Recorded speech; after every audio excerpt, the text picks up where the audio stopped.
먹방이라는 용어는 한국에서뿐만이 아니라 세계 어디를 가도 다른 번역 없이 그대로 먹방이라고 쓴다고 합니다. 그만큼 한국이 푸드 콘텐츠 중에서도 이 먹방 분야를 주도하고 있다고 봐야 하겠죠. 저는 꽤 오래전이지만 한동안 남들이 밥 먹는 걸 보는 게 뭐가 재밌는 걸까 그런 의문이 있었습니다. 하지만 요즘에는 저도 즐기기 시작했어요. 혼자 살다 보니까 밥을 먹을 때 누군가와 같이 먹는 기분을 느끼는 것이 또 위안이 되더라고요. 어떤 친구들은 다이어트를 하며 자신은 절식하는 중에 크리에이터가 대신 맛있는 음식을 먹는 것을 보며 대리만족을 느낀다고도 합니다. 시청자마다 용도는 다양하겠지만 이 먹방이라는 장르가 많은 인기를 얻고 있는 것은 틀림없죠. 그리고 공중파, 케이블 어느 프로그램을 봐도 요즘은 먹방이 대세입니다. 먹는 즐거움은 삶에서 큰 행복이죠. 그 와중에 조금은 걱정이 들었습니다. 저와 같은 생각을 가진 분들이 또 있을지 모르겠지만 오늘은 제가 느끼는 걱정에 대해 이야기해 보겠습니다. 오마르 개삼. 흔히 쓰기 쉬운 표현이지만 그리고 솔직히 저도 그런 말을 할 때가 덜어 있지만 잘 먹는 것과 많이 먹는 것은 분명 다릅니다. 술과 비교해도 좋을 것 같아요. 갓 성인이 됐을 때는 술에 대한 이상한 도전 정신과 치기 어린 마음이 있어서 술을 많이 먹는 게 술을 잘 먹는 거라고 생각했던 것 같아요. 제가 주량이 적은 편은 아니어서 또 그런 주변 형들이나 친구들 칭찬에 우쭐했던 것 같기도 하고 말이죠. 하지만 사실은 그렇지 않죠. 자신에게 알맞는 양을 실수 없이 탈 없이 즐겁게 마시는 사람이 술을 잘 마시는 사람입니다. 이기지도 못할 양을 마시고 새벽에 비대로 가글 하는 게 술을 잘 마시는 건 아니죠. 음식도 같다고 생각합니다. 당장 탈이 나는 건 아니지만 누가 봐도 몸에 좋을 리 없을 정도의 과한 양을 심지어 빠른 속도로 먹는 걸 멋지다고 박수치는 분위기는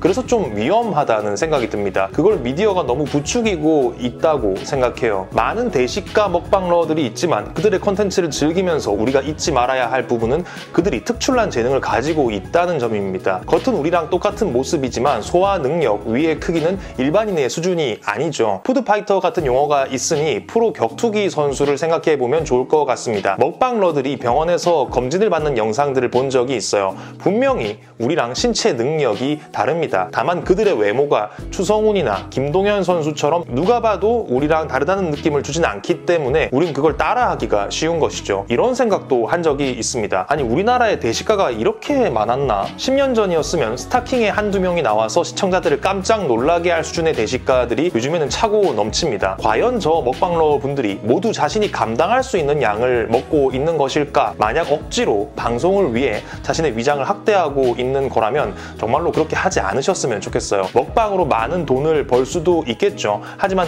생명을 깎아 먹으며 얻는 소득을 소득이라고 말하기는 힘들지 않을까 싶습니다. 그리고 연예인들의 먹방이 있죠. 요즘은 TV, SNS 어디를 봐도 연예인들이 뭔가를 먹고 있는 모습을 피할 길이 없습니다. 관찰 예능이 많은데 형식은 스타의 일상을 관찰한다고 하지만 실상 그 내용의 팔알은 계속 먹는 모습인 것 같아요. 맛있는 음식 먹는 거 좋죠. 근데 그게 좀 저 개인적으로는 과하다는 생각이 들더라고요. 먹는 당사자보다 모니터링하는 패널들의 반응이 더 그렇습니다. 많이 빠르게 먹는 모습을 계속 칭찬하고 감탄하고 엄지를 치켜 올리는 모습에서 이제는 좀 피로감을 느낍니다. 물론 리액션이 그들의 역할이겠지만 그래도 밥 먹는 걸 보면서 저렇게까지 호들갑을 떨어야 할까 싶어요. 연기자의 연기를 보고 가수의 노래를 들으면서 감탄하는 것과는 좀 다르죠. 음식은 누구나 먹는 것이고 그게 원초적인 욕구와 연결되어 있다는 점에서 그런 분위기가 우리 사회에 과식을 권장하고 있다는 느낌을 지울 수 없습니다. 변별력이 있는 사람들은 대리만족에 그칠 수 있겠죠. 하지만 아이들도 그럴까요? 어쩌면 관심이 곧 돈인 세상에서 아이들은 섭식을 건강 문제가 아니라